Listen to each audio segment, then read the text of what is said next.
We are up to the laws of Kiddush HaChodesh, chapter 4. Well, today is quite an interesting chapter. Touches upon something that happens every 2 to 3 years, which probably is quite interesting as to how it happens, why it happens. Today we will learn about the Jewish leap year. Now, a Jewish leap year is not just an extra day. It's an extra month. That means that there is a whole extra month added to the Jewish calendar, meaning that the year has, instead of 12 months, 13 months. And as I say this, I was thinking how people are probably thinking about, sometimes the last thing we want right now, there were jokes about 2020. And then, at the end of 2020, 12/31, and going to 13/01. Well, I guess what year you're in doesn't really change the situation. Unfortunately, we're still struggling, and hopefully we should get past this very soon. But as we will learn soon, economics actually is part of the equation as far as whether the rabbis would establish a 13th month to the Jewish calendar. So here we are. Let us try to take a look at why it is that the rabbis would choose to add about a 13th month. This is something that's unique to the Jewish calendar. It's what makes our calendar different from the, for example, Muslim calendar. Although our calendar generally follows the moon as far as when the month starts and ends, as we learned about yesterday. Yesterday we learned that the month begins when there is a new moon that is sighted, and the witnesses would come and they would declare that. So yesterday we spoke about the month, when the month begins. Today we speak about when an added month is added to the year. That's something that's unique to the Jewish people. And the reason for that, as we'll see in a moment, is because the Torah says that the festivals should be in their seasons. Now, seasons are determined not by the moon, but by the sun. So what turns out is that the Jewish calendar follows both the moon and the sun. Meaning, we need each festival to happen in their season, which is related to the sun. But we need this festival to happen on a particular date from the beginning of the month, which is determined by the moon. Now, what's the issue? The issue is that a year can't have a half a month. Okay. If the year was able to have half a month, then we'd be able to say, okay, we have 12 months, but each month has 29 and a half days approximately. And so if you do the maths and you take 29 and a half and you times it by 12, you end up with 354 days. Now the solar cycle is 365 days, meaning that when we've gone through 12 Jewish months, there are still another 11 days until the solar cycle will restart, till the new seasons will begin. So if we would have been able to have a year, would have been able to be made of both months and days, then we could have said, okay, the Jewish year has 12 months and 11 days. Because the 13th month wouldn't be able to be the beginning of the next year, because there are still another 11 days until we go back to the beginning of a new solar cycle, and we need the festivals to be in their seasons. So had the Jewish year had 12 months and 11 days, then that would be that. However, the Torah tells us that we don't count years by days, we count years by months. So what that means is, on a regular 12-month year, and some months have 29 days, some have 30 days, so it's not exactly 354, but it's approximately 354.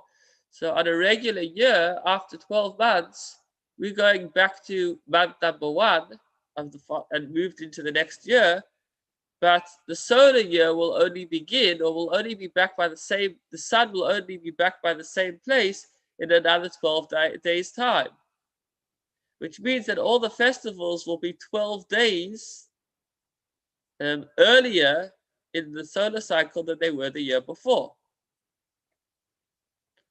Okay, so a practical example of this is if it's a regular year, it's not a leap year, and a baby is born, and you look on the calendar what the Hebrew date is, and you look on the calendar what the English date is. The following year, if the Hebrew year was not a leap year, you'll see that the Hebrew birthday happens 12 days earlier on the secular calendar. Because 354 days down the line, you already finished your 12 months of 29 and a half days, and you've moved on to the next year. So you're back to square one.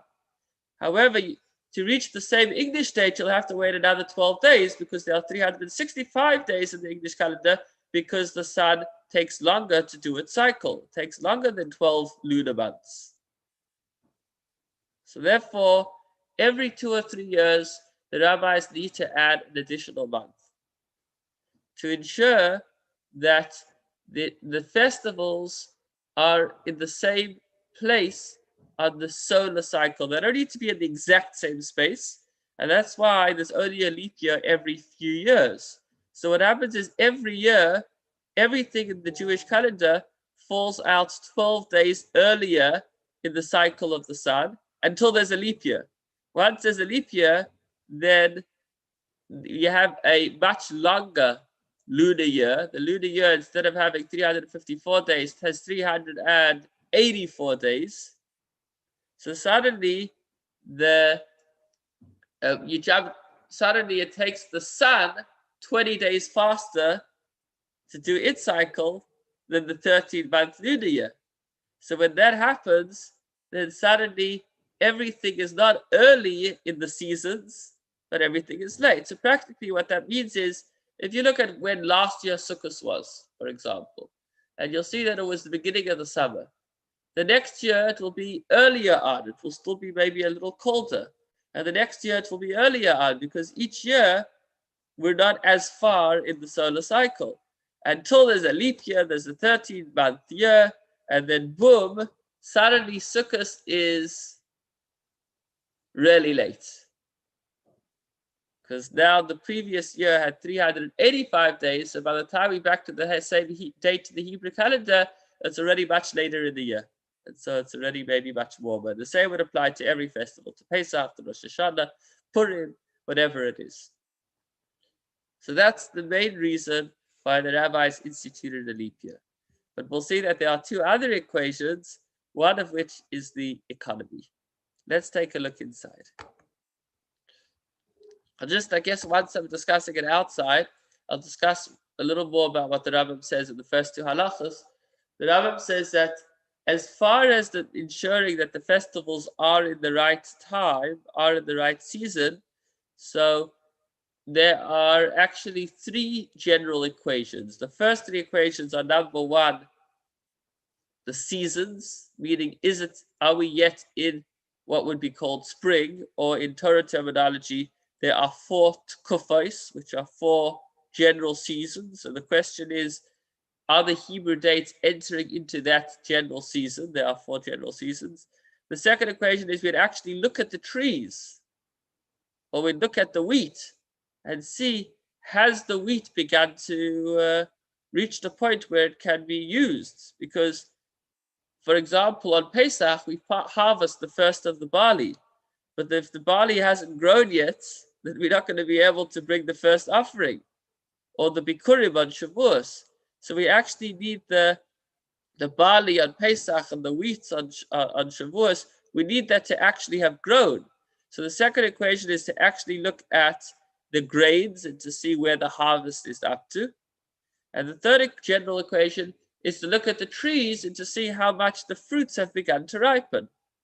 So those are 3 general equations as far as knowing whether the rabbis knowing whether they should add an additional month to the year.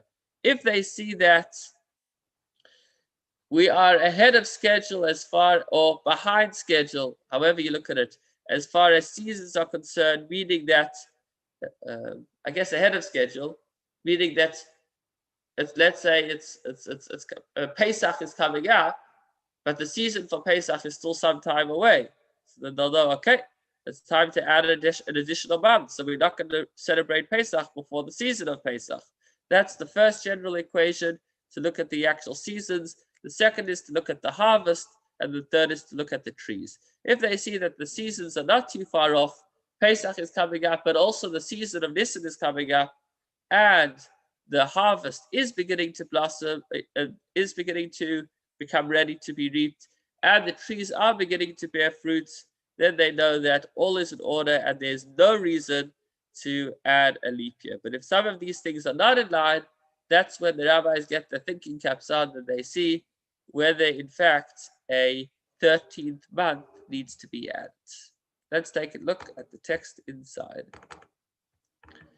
But to do as I usually do on a Thursday, to give the general context, we are in the third book and we are learning, which is the book of times, and we are almost at the end. We are learning the laws of Kiddush HaChodesh, when the new moon is established. But today it's not so much about the new moon, it's all about the calendar. Today is about a 13th month year. Let's take a look at it inside.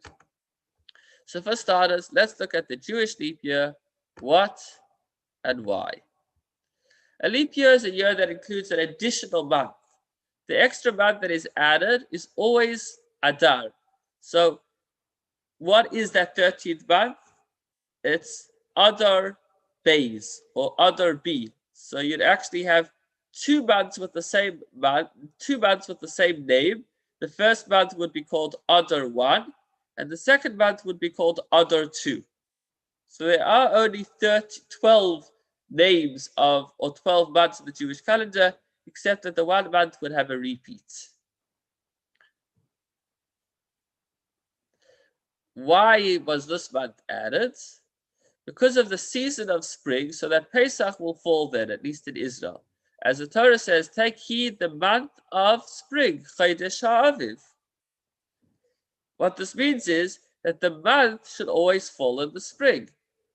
Were the month of Adar not to be added from time to time, there are times when Pesach would fall in the summer and times it would fall in the rainy season. So in order to ensure that Pesach is always in the spring, as we discussed, we sometimes need to add a month.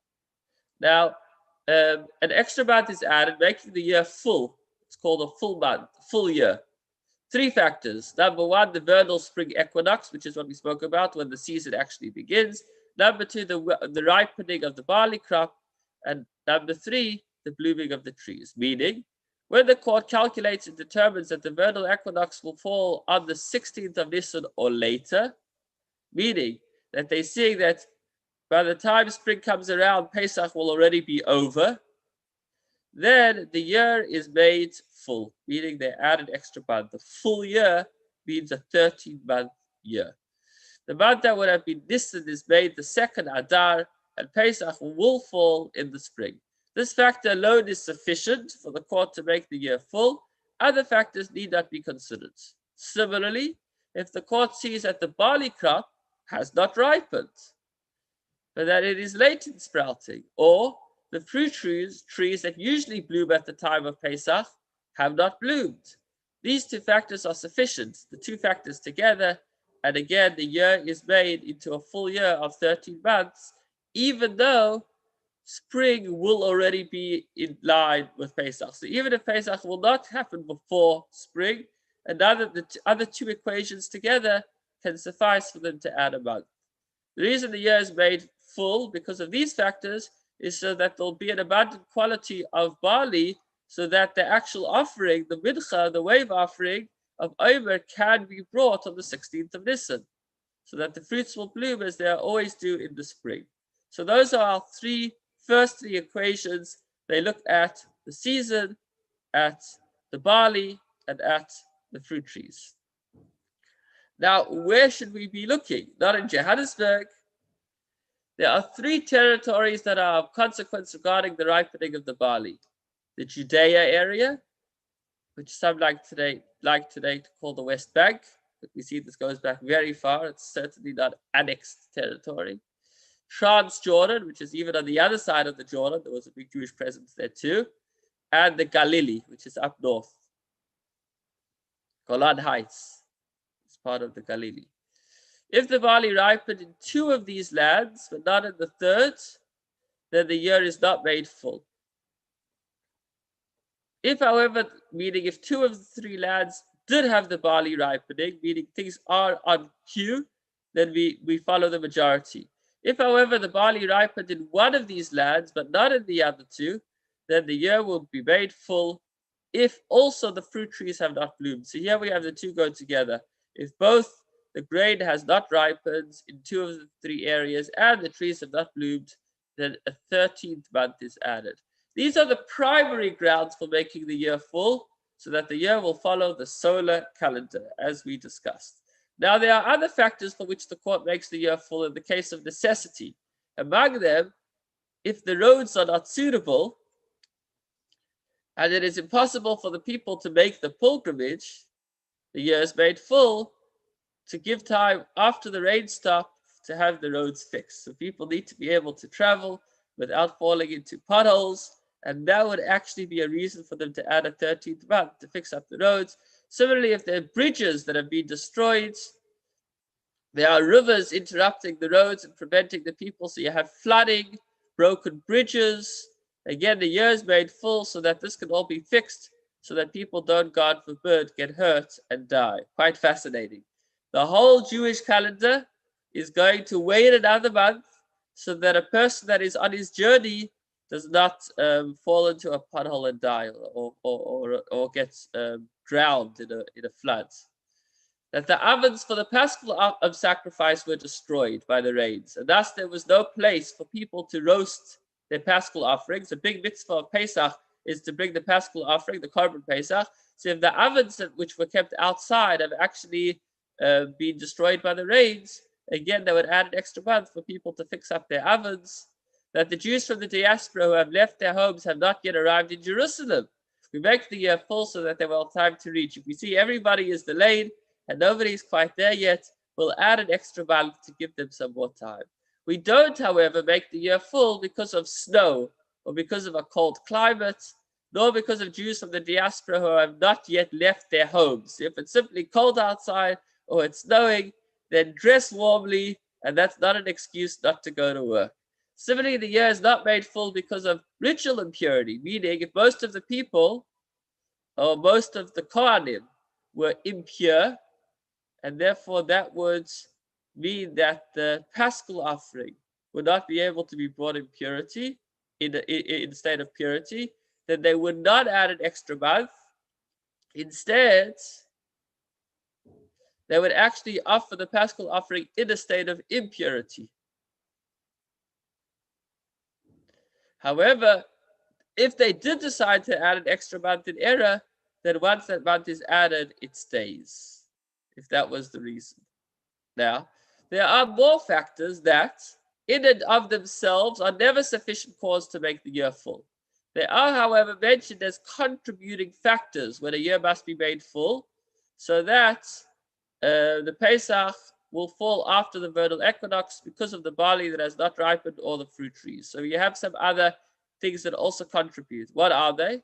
If the young goats or lambs have not been born and are merely few in number, so there actually aren't paschal offerings to bring, or that young doves have not matured to the point where they can fly, that was also an offering people would bring. We do not make the year full so that the goats and the lambs will be available for the paschal sacrifices and the doves be available, or for those individuals who are obligated to bring doves to sacrifices. Nevertheless, these are mentioned as contributing factors. What does that mean?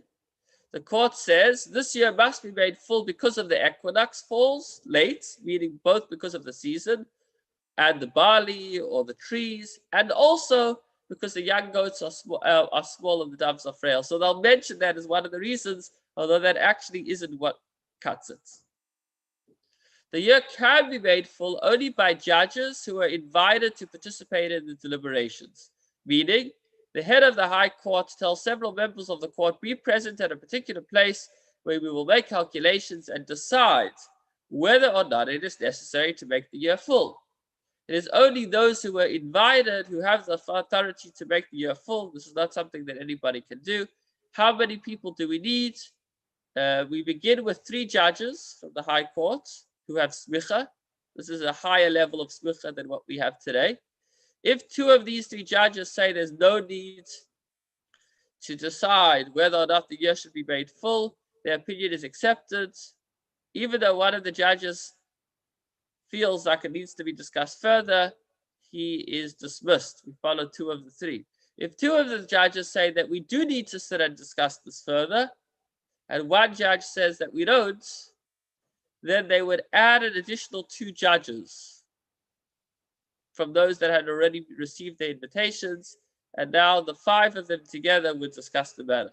Should 2 judges say that it is necessary to make the year full, and 3 say it's not necessary, then the opinion of the 2 is of no consequence. We follow the majority. But if 3 say it's not necessary, and 2 say that it is necessary, then we add more to the debate. We bring in another 2 judges. We're short on time, so I'm going to keep going, but it's quite an interesting phenomena that as long as you have only one more judge saying it's not necessary, that's not good enough. We need to bring more judges on board. But if you have one more judge saying that it is necessary, then they're able to establish the new moon like that.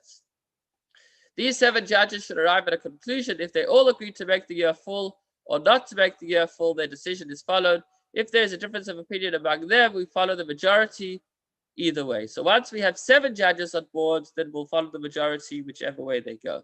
It is necessary that the head of the court, meaning the person who usually presides over 71 judges, be one of these 7. So we need to have the Av Beis Din presence.